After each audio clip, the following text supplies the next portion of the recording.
Today is day 20 of the Biden-Harris administration. Democrats are proposing to give families up to a $3,600 tax credit per child in the next COVID-19 relief package, which is all part of Biden's $1.9 trillion aid. Now, this week, the second impeachment trial of former President Donald Trump begins, with Democrats charging that Trump incited the deadly January 6th insurrection at the U.S. Capitol. Now, joining us now is military analyst and GOP strategist Adam Roosevelt. Thank you for joining us today, Adam. Thank you, Tashani. Always a pleasure having you. So I must ask, is it too late to consider a censorship versus impeachment? I do believe that it's too late. I know that this has been something that's been discussed recently in terms of a action that could have been explored. But at this point in time, I think we're too far in the process to consider an alternative. I think all hands on deck. The Senate has to move forward with a trial, and that's going to be the next course of action. So I also need to ask you, what's the difference between the two at this point? Well, there's a lot that goes into being impeached. I think right now the big difference is what happens if you're convicted, which is a separate conversation. There then draws to question what President Trump or former President Trump is entitled to in his now no longer presidency, whether it be benefits, whether it be pensions, whether it be the things that are near and dear to presidents after they've served their time. So that's all being discussed right now. We do know that obviously if he is convicted, he will still have Secret Service protection and the things that are, I think, mostly priority for ex-presidents. But there's definitely going to be a call to question what his benefits will be. He definitely will not be able to run for office if he is convicted. And I think that is the objective here from the Democratic Party. Now, you spoke, better yet, of some of the benefits that could be stripped of him. What about stripping the daily intelligence briefings from him, considering he is on trial for inciting a deadly insurrection? It's definitely the first time we've ever had to address this. As you know, Trump is the only president that has been impeached twice. If this is a conversation where we're going to move into territory of conviction, there's a question of whether or not he should have access to intelligence, whether he should be getting briefed. I do know that the Biden administration has made statements already on this, and I don't believe that Trump is getting all the information that he would normally be entitled to. So that's something that's already kind of being impacted at this time. And Adam, if the Senate decides not to convict the president, former president, better yet, what message is that sending to an already divided country? Well, I'll say that because this process is being held with the Senate, you've got the Democrats and the Republicans working on the trial. They have to set the rules. This is a very different procedure. So I'll say that because there's all hands on deck, multiple people involved from multiple parties, I think that whatever is the conclusion will effectively be important to present the evidence, of course. But whatever the conclusion is, I think that it went through the trial, and there needs to be a full, fair process for the president as well as the prosecution team to evaluate all evidence that's available. And your former Republican party mates, do you think they will impeach him?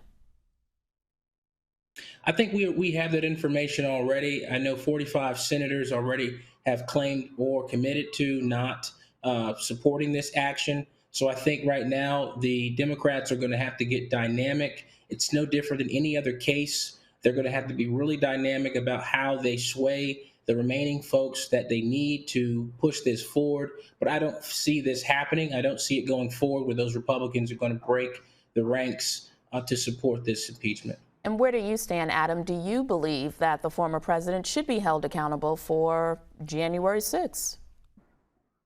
Well, I think any elected official should be held accountable for whatever actions do occur. But I will tell you that more importantly, the process is going forward. We need to evaluate the evidence. There are 3 points that happened here. Falsely claiming that he won the election is in the information, encouraging a riot that led to the insurrection, and attempting to engage and intervene in the election process. So the evaluators, the legislative body that's going to be there, they need to review the evidence impartially and make sure that whatever they push forward is fair, because we need to protect the processes. So I would look at the evidence more closely to determine his intent.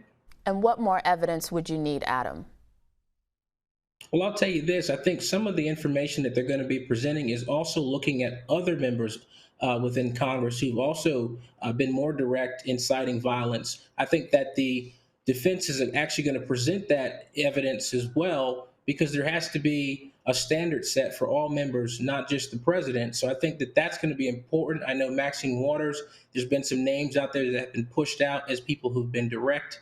So I think we need to set a stage of standards and hold everyone accountable if any of these actions turn into a violent position or an insurrection for this point. And Adam, what words did Congresswoman Maxine Waters say that incited a deadly insurrection?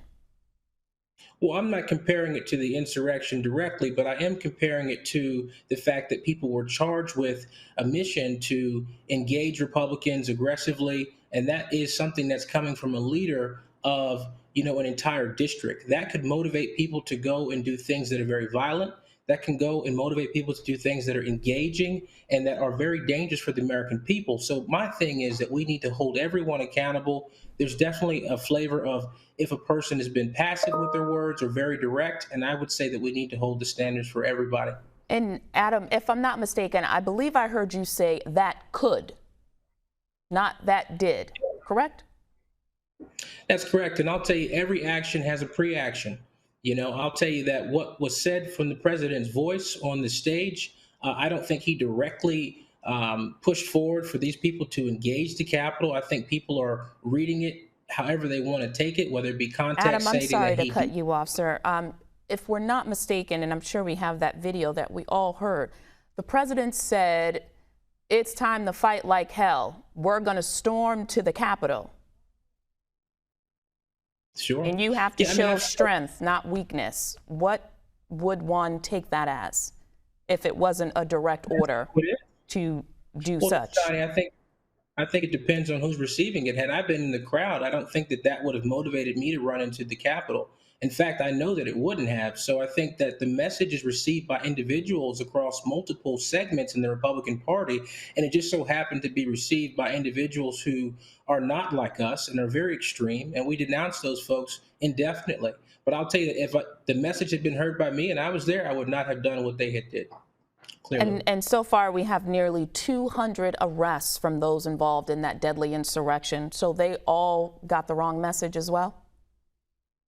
Well, I would say the folks that got arrested, I'm hoping that they are prosecuted to the full extent of the law. I would advocate for that if I was a prosecutor, and I think that the American people would stand beside me advocating for that punishment as well. We need to send a message to anyone who believes that they can do this to our democracy and put our people who are elected in danger. We cannot allow that in any party or for any group to carry those type of actions out.